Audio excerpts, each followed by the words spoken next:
Hi friends, యేసుక్రీస్తు నామంలో పరిశుద్ధులందరికీ వందనాలు. మనం ఈ దినము బలమైన వాక్యం కొరకు ధ్యానించుకోవడానికి నేను వచ్చాను. దయచేసి అందరూ లాస్ట్ వరకు చూడండి, ఎవరు స్కిప్ చేయొద్దు. స్నేహితులారా, మనం ముందుగా ధ్యానించబోయే అంశం ఏంటంటే, దేవుడు మనకు తోడుగా ఉంటే ఏం జరుగుతుంది అనే అంశం కోసం మనం మాట్లాడుకుందాము. దయచేసి వాక్యం చూడండి. వాక్యం చూస్తే మీకు అర్థమవుతుంది స్పష్టంగా. మనం ఆది కాండము 39వ అధ్యాయము 3వ వచనం చదువుకున్న స్నేహితులారా, యెహోవా అతనికి తోడై ఉండెననియు అతడు చేసినదంతయు అతని చేతులు యెహోవా సఫలం చేసిననియు అతని యజమానుడు చూచినప్పుడు. సో జ్ఞాపకం చేసుకుని ప్రతి ఒక్కరూ దేవుడు మనకు తోడుగా ఉంటే సమస్తము మనకు మంచిగానే ఉంటుందండి. స్నేహితుల జ్ఞాపకం చేసుకుని ప్రతి ఒక్కరూ మనం లోకంలో చూస్తాము, ఎన్నో ఆస్తులు అంతస్తులు, ఎంతో ధనధాన్యాలు, కుటుంబ బలం, సమస్త అన్నీ ఉంటాయి, కానీ చాలా ఇళ్లలో మాత్రం శాంతి ఉండదండి. దానికి కారణం ఏంటంటే, శాంతినిచ్చే దేవుడు వారి జీవితాల్లో ఉండడు కాబట్టి వారింట్లో శాంతిని నెమ్మదిని ఉండదండి. ఎందుకంటే దేవాది దేవుడు వారికి తోడు లేడు కాబట్టి స్నేహితులను మనం చూసినట్లయితే మనం పేదరికంలో ఉన్నను, కానీ దేవుడు తోడుగా ఉంటే మనకి సమయోచితంగా మనకు ఆహారం దయచేస్తాడు. దేవుడు సమయోచితంగా ఆరోగ్యాన్ని ఇస్తాడు, ఆయుష్ను కూడా మనకి సమయోచితంగా దయచేస్తాడండి. అదే దేవుడు లేని ఇళ్లల్లో చూస్తాం మనము, వారింట్లో అసంతృప్తి, సమృద్ధి లేకపోవడం, శాంతి లేకపోవడం, వారి ఇళ్లలో అల్లర్లు, గొడవలు చాలా ఎక్కువగా ఉంటాయండి. దేవుడు లేడు కాబట్టి వారి జీవితాల్లో, కానీ వారికి సమస్తము దేవుడు తోడు ఉండదు కాబట్టి వారికి సమస్తము కీడే జరుగుతుందండి. కాబట్టి జ్ఞాపకం చేసే స్నేహితులారా, మనకి దేవుడు తోడుంటే ఏం జరుగుతుందో మనం చూస్తాము. ఇక్కడ మనము యోసేపు గారిని చూసినట్లయితే, ఐగుప్తు దేశంలో అతనికి ఎన్నో శ్రమలు, ఎన్నో కష్టాలు, ఎన్నో యాతనలు, ఎంతో బానిసగా అమ్మబడతాడు. స్నేహితులారా, గత వీడియోలో ధ్యానించాము. ఎవరైనా ఆ వీడియో చూడకపోయింటే చూడండి దయచేసి. యోసేపు జీవితం కొరకు ధ్యానించాము. స్నేహితులారా, ఇక్కడ చూసినట్లయితే ఆయన ఇస్మాయిలీలకి అమ్మబడతాడు, బానిసగా అమ్మబడతాడండి. బానిసల్ని ఏ విధంగా చూస్తారో మనం చూస్తే ఆ మూవీలో క్లియర్గా కనబడుతుంది. బానిసని కుక్కని చూసినట్టు చూస్తారండి. కనీసం తను ఒక మనిషే కదా, తను దేవుడు పుట్టించిన మనిషే కదా అని అనుకోరండి. బానిసని కుక్కని చూసినట్టు చూస్తారు. అలాంటి శ్రమల గుండా దేవుడు యోసేపుని నడిపిస్తూ ఒక ఉన్నతమైన స్థితి ఇస్తాడండి. అన్ని శ్రమలు, అన్ని కష్టాలు అన్ని అనుభవిస్తూ దేవుడు ఒక ఉన్నతమైన జీవితాన్ని ఎందుకు ఇస్తాడంటే, దేవుడు యోసేపుకి తోడు ఉంటూ ఒక ఐగుప్తు దేశానికి గొప్ప అధికారిగా చేస్తాడండి. ఎవరు చేస్తారంటే, తనకు తాను అవ్వలేదండి. దేవుడు తోడు యోసేపుకు ఉండడం వల్ల అన్ని శ్రమలున్నా తను తను దేవుడిని మరవకపోవడం వల్ల దేవుడు తనకు తోడుంటూ తన జీవితాన్ని కష్టాలకుంటూ ఉన్న జీవితాన్ని మంచిగా మారుస్తాడండి. స్నేహితులారు, జ్ఞాపకం చేసుకోండి. ప్రభునందు ప్రియులారా, ప్రతి ఒక్కరికి యేసుక్రీస్తు నామములో మీకు వందనాలు. మనం ఈ దినము ధ్యానించబోయేది ఏంటంటే, నేను చెప్పేది ఏంటంటే, దేవుడు తోడు మనకు ఉంటే అన్నీ సమకూడి జరుగుతాయండి.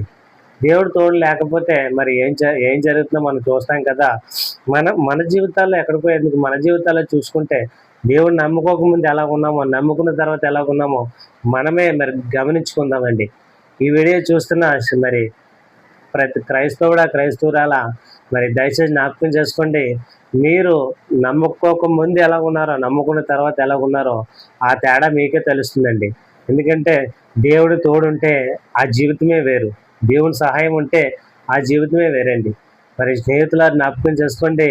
మనము ఐగుప్తు దేశం నుంచి ఇశ్రాయేలీలు వచ్చేటప్పుడు వెనక ఐగుప్తి సైన్యము, ముందు ఎర్ర సముద్రం మధ్యలో చిక్కుకుపోతారండి. చిక్కుకుపోతే అక్కడ దేవుడు తప్పించకపోతే వారు ఏమైపోయేవారు మనం చూస్తాం. అక్కడ సన్నివేశం దేవుడు వారిని ఐగుప్తుల్ని అడ్డుకొని ఎర్ర సముద్రాన్ని మోసే ద్వారా పాయలు చేసి వారిని రక్షిస్తాడండి అక్కడి నుంచి. స్నేహితులారా మరి జ్ఞాపకం చేసుకుని ప్రతి ఒక్కరూ మన జీవితం కూడా మరి దేవుడు మన జీవితం మనకు కూడా దేవుడు తోడు ఉండాలంటే ఖచ్చితంగా మనము దేవుని మరి యందు భయభక్తులు కలిగి జీవించాలండి. దేవుడు మనం చేసే ప్రతి పని చూస్తున్నాడు, మనల్ని గమనిస్తున్నారు అని మనం ఆయన యందు తలంపులు కలిగి ఉండాలి. ఆయన యందు భయభక్తులు కలిగి జీవించాలండి. మరి దేవుడు అంటే భయపడే వాడికే దేవుడు తోడు ఉంటాడే తప్ప దేవుడు ఉన్నాడో లేడో తెలియదు అని దేవుడు అంటే భయం లేని వాడికి దేవుడు తోడు ఉండడండి. మరి జ్ఞాపకం చేసుకోండి ప్రభునందు ప్రియులారా, మనము చూస్తాము మరి మరి దేవుడు తోడున్న వ్యక్తులు ఎలా ఉన్నారో, దేవుడు తోడు లేని వ్యక్తులు ఏ విధంగా తయారయ్యారో మనం చూస్తాం స్నేహితులారా. మరి జ్ఞాపకం చేసుకొని ప్రతి ఒక్కరూ మనకు దేవుడు తోడు కావాలంటే ఆయన ఆజ్ఞ ప్రతిదీ పాటించాలండి. ఆయనను వెంబడించాలి, మనం ఆయనను వెతకాలి. ప్రభువా నాకు నీ తోడు కావాలి, నాకు నీ వాక్యం నాకు కావాలి, నీ తలంపులు నా హృదయంలో ఎల్లప్పుడూ మెదులుతూ ఉండాలని దేవుని మనం అడిగితే ఖచ్చితంగా దేవుడు తోడు మనకు ఉంటుందండి. మన జీవితాల్లో మరి ఎన్ని ఆస్తులున్నా అంతస్తులున్నా ఎన్ని మరి అల్లర్లున్నా దేవుడు తోడు ఉంటే ఇవన్నిటికంటే దేవుడు తోడే మనకు మరి నెమ్మదిని శాంతిని ఇస్తుందండి. ఆస్తులు మనకు మన జీవితంలో శాంతిని ఇవ్వలేవు, అంతస్తులు ఇవ్వలేవు, కుటుంబంలో ఉన్న సంతోషాన్ని ఇవ్వలేవు. అలాగే మనకి ఏది ఉన్నా సరే మన జీవితాలు వెళుతుండిపోద్దండి. ఆ వెళితే ఏంటంటే మరి మనసులో మన జీవితంలో సమాధానం ఉండదు, అలాగే శాంతి ఉండదండి. మరి ప్రభునందు ప్రియాల ప్రతి ఒక్కరు జ్ఞాపకం చేసుకొని దేవుడు నమ్ముకున్న తర్వాత కూడా చాలామందికి దేవుని తోడు లేక మరి లోకం వైపు చూస్తూ లోకంలోనే కలిసిపోతున్నారండి. దానికి కారణం ఏంటంటే వారి మనసులో దేవుడు లేక, వారికి దేవుడు తోడు లేక. కాబట్టి జ్ఞాపకం చేసుకోండి దేవుని బిడ్డలారా, ప్రతి ఒక్కరూ దేవుని తోడు మనకు ఉండాలండి.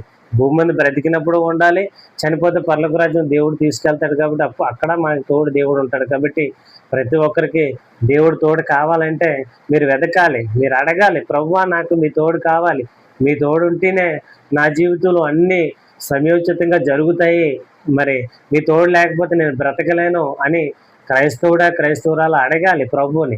అప్పుడు అడిగితే ఖచ్చితంగా దేవుడు మనకి ఇస్తాడండి. ఆయన తోడు ఇస్తాడు, ఆయన కృప మనపై ఎల్లప్పుడూ ఉంటుందండి. మరి జ్ఞాపకం చేసుకోండి ప్రతి ఒక్కరూ దేవుని పిల్లలైన మనం అందరం ఆయన మాట మనం వినాలండి. దేవుడు ఏం చెప్తున్నాడంటే నా ఆజ్ఞలు పాటించండి, నన్ను వెంబడించండి, ఫస్ట్ నా నీతిని నా రాజ్యాన్ని మొదట వెతకండి, ఆ తర్వాత మీకు అన్నీ నేను అనుగ్రహిస్తాను అని దేవుడు చెప్తున్నాడు. కాబట్టి ప్రియులారా జ్ఞాపకం చేసుకోండి, మరి ఈ దినం మనం నేర్చుకోబోయేది ఏంటంటే దేవుడి తోడు మనకు కావాలంటే ఖచ్చితంగా మనము దేవుని యందు భయభక్తులు కలిగి జీవించాలి, దేవుణ్ణి వెతకాలి. ప్రభువా నాకు మరి మీ తోడు కావాలని ఖచ్చితంగా అడగాలి. దేవుడు చెప్తున్నాడు, మీరు ఎడతెగక ప్రార్థన చేయండి, దివారాత్రులు ధర్మశాస్త్రం చదవండి, నా ఆజ్ఞలన్నీ పాటించండి, అప్పుడు నా తోడు మీకు ఎల్లప్పుడూ ఉంటుందని దేవుడు చెప్తున్నాడు. ప్రియులారా ప్రతి ఒక్కరూ మరి మీ జీవితాల్లో మరి దేవుడు ఏ విధంగా మరి తోడు ఉంటున్నాడో, మీ జీవితాలకి మరి ఏ విధంగా మీ దేవుని సహాయం అందుతుందో దయచేసి మరి వీడియో చూస్తున్న వారు కామెంట్ చేయండి. మరి మీ జీవితాల్లో దేవుడు ఎటువంటి మేలులు చేశాడో, మరి దేవుడు మీకు ఏ విధంగా తోడుంటున్నాడో, మీ జీవితాల్లో ప్రతిరోజు మరి దేవుని మేలులు పొందుకుంటున్నారో లేదో దయచేసి ఈ వీడియోకి మరి కామెంట్ చేయండి. మీరు కామెంట్ చేస్తే నేను రిప్లై ఇస్తాను. మరి మీరిచ్చే కామెంట్ ద్వారా మరొక వీడియో ఎలా చెప్పాలో మరి నేను ప్రిపేర్ అవుతాను. స్నేహితుల జ్ఞాపకం చేసుకోండి. మరి మనం ముగించుకుందాము. మరి ప్రభునందు ప్రియులారా, దేవుడి తోడు మీకు ఉంటుందండి. మీరు దేవుడి మీద ఆధారపడినప్పుడు ఖచ్చితంగా దేవుడి తోడు మీకు ఉంటుంది. మరి కాబట్టి మనం ముగించుకుపోయే ముందు నేను చెప్పే సజెషన్ ఏంటంటే దయచేసి ప్రతి ఒక్కరూ దేవుని మీద ఆధారపడండి. మీకు కష్టాలు వచ్చినా, శ్రమలు వచ్చినా, వేదనలు ఏం వచ్చినా సరే దేవుని విడవకండి. విడిస్తే మాత్రం ఏమైపోతాం మనకే తెలియదు. కాబట్టి దేవుడి తోడు మీకు ఎల్లప్పుడూ ఉంటుంది.